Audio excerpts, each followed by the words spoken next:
Don't major in minor things. If you take up major time to do minor things, I'm telling you, you'll be behind the curve constantly. Here's what we learn in sales training. What's major time and what's minor time?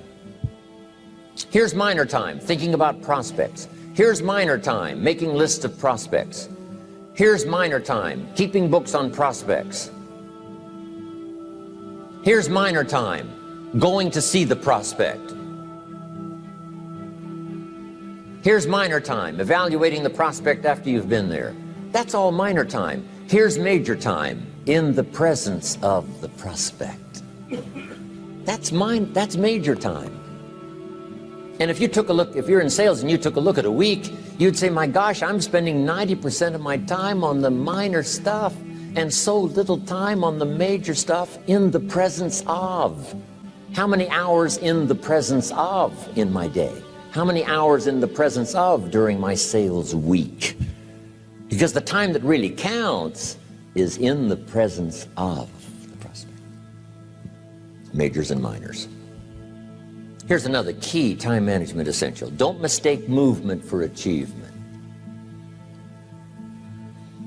It's easy to get faked out by being busy. Guy comes home at night all exhausted, falls in the chair and says, oh, I've been going. Here's the big question, doing what? It's not the going. Some people are going, and they're doing figure eights. Their progress is small.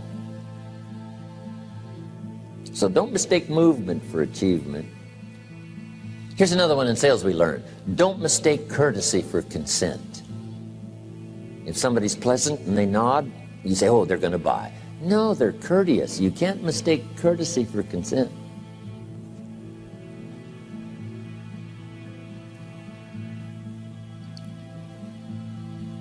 Now here's a big one, concentration. I had to learn this. All those years ago, I'm in the shower trying to compose a letter. Found it turns out to be a strange letter. So here's what I learned to do. Save the work till you get to the office. Save the work till you get to the work. Don't try to get to the office on the way to work. On the way to work, enjoy the way. In the shower, enjoy the shower. Then go to work when you get to work. I found this to be helpful. Concentration. Here's another big one. Learn to say no. I'm telling you, in such a social society we have now, it's so easy to try to be a nice person, saying yes to everything. Find yourself overloaded. Now you got to call and make the, well, gosh, you know, all the time it takes to back out of something that you said yes to too quickly. Here's what might be better. I don't think so, but if that changes, I'll call you. Little things you can use not to overcommit yourself. My friend Ron Reynolds says, don't let your mouth overload your back. It's a good one. Now here's a big one on time management. When you work, when you play, don't mix the two. Don't work at play. I used to take my family to the beach and I would bring my briefcase.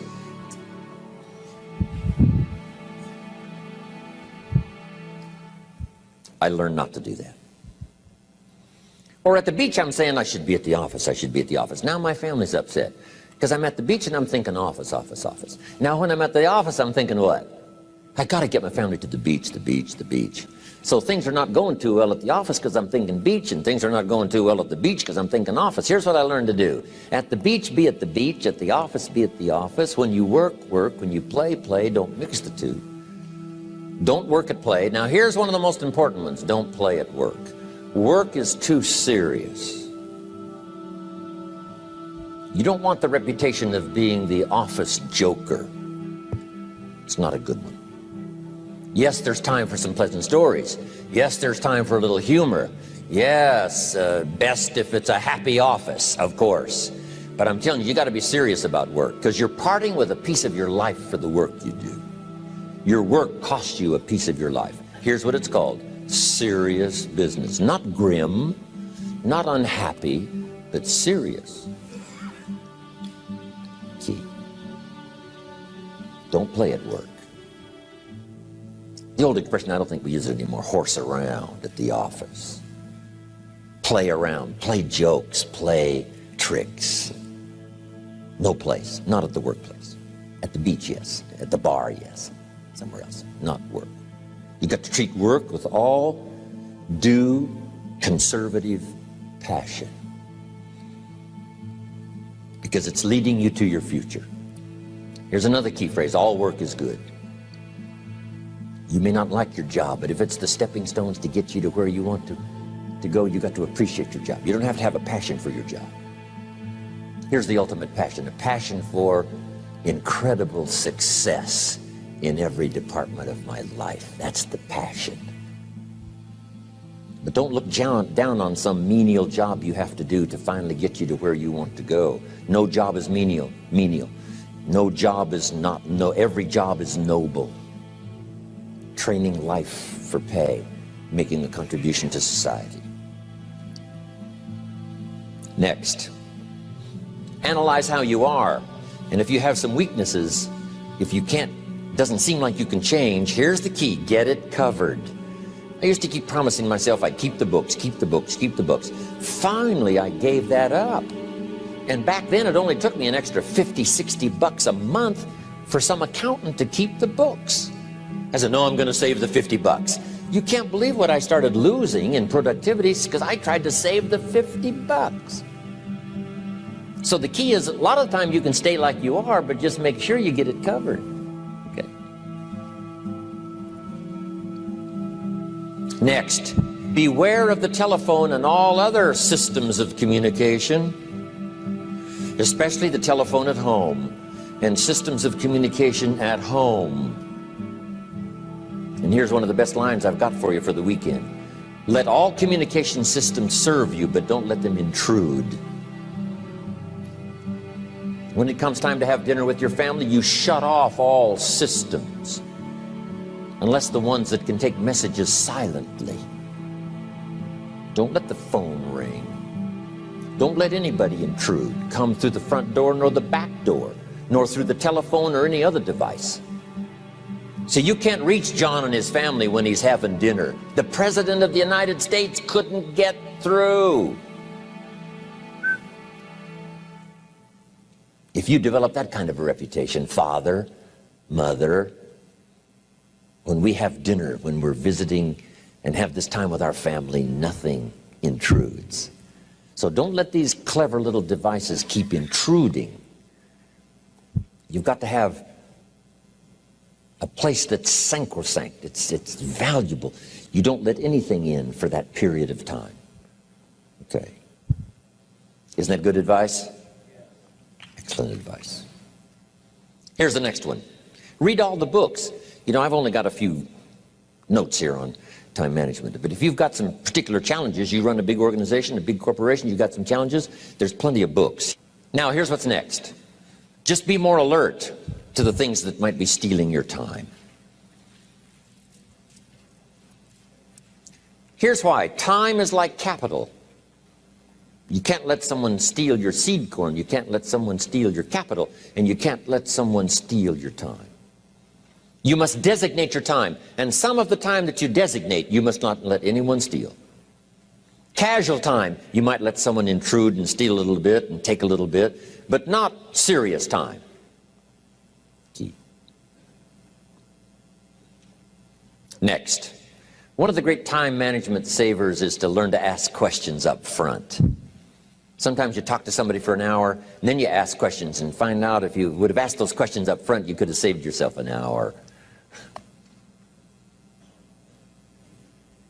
Asking questions up front helps you to get to the problem now.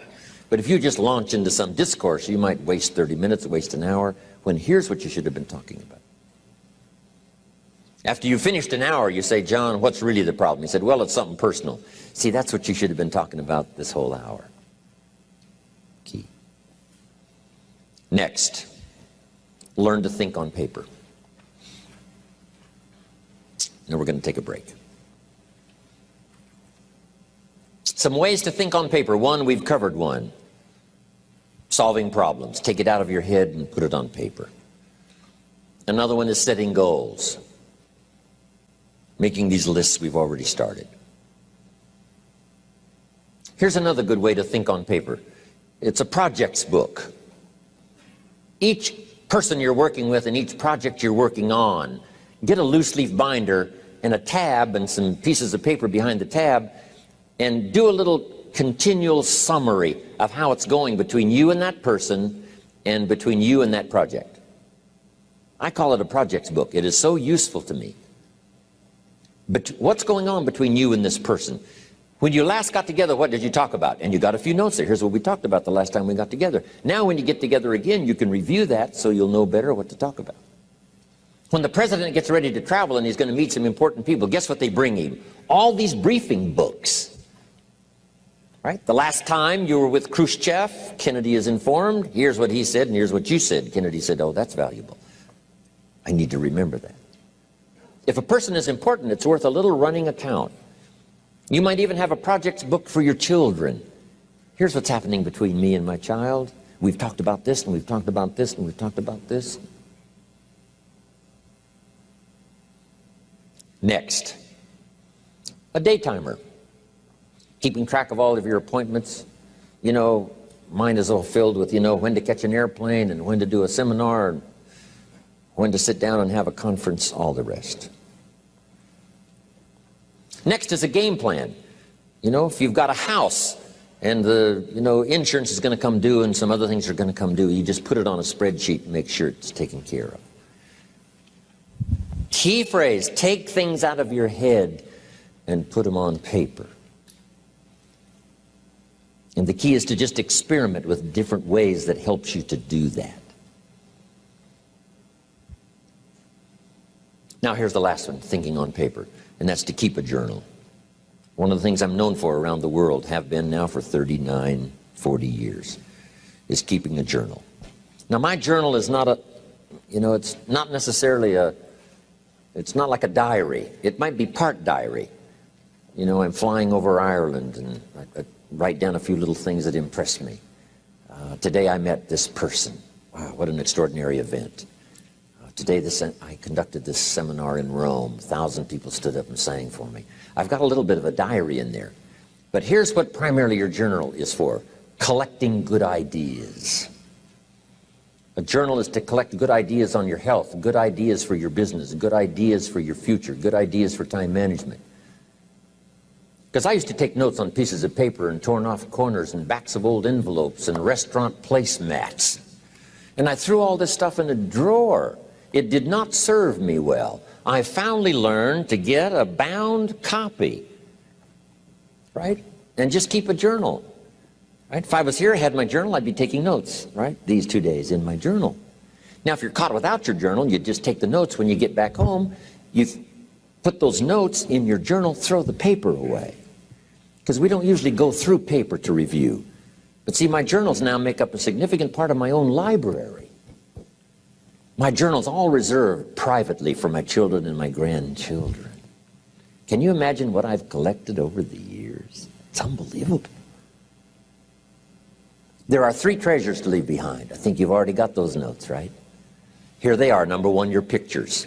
Don't leave the event unrecorded. It takes only a fraction of a second to say, here's who I was with. When I travel the world, right? We take all these pictures, and here's one of the gifts. People send me the pictures they took of me and them. It's part of the treasures I have on the farm. Incredible. A picture's worth 1,000 words to describe the scene, the emotion, what happened. Say, wow, this was an extraordinary day for me when I met these people. Here's what they told me happened to them when they went to my seminar 10 years ago. Wow, the drama comes back if you've taken the pictures. It's one of the treasures to leave behind when you go. Remember the old photographs that we have now of, you know, 100 years ago, 70, 80 years ago, just a few photographs? What would it be like if you had thousands of photographs of the past, of your history, your mother, your father, right? Grandparents? So change all of that now for your children. Leave all your photographs as a record Here's what's next to leave behind, and that's your library. The books that changed your life, the books that changed your health, the books that rescued you from oblivion, the books that you passed on to other people, they were so exciting for you, the books that made you financially independent, the books that developed your leadership, the books that gave you wisdom to ponder when things were tough, the books that got you through the winter, the books that helped you to plant in the spring and harvest in the fall. What a treasure to leave behind. If you do that, here's what's for sure. Your books will be more valuable than your furniture.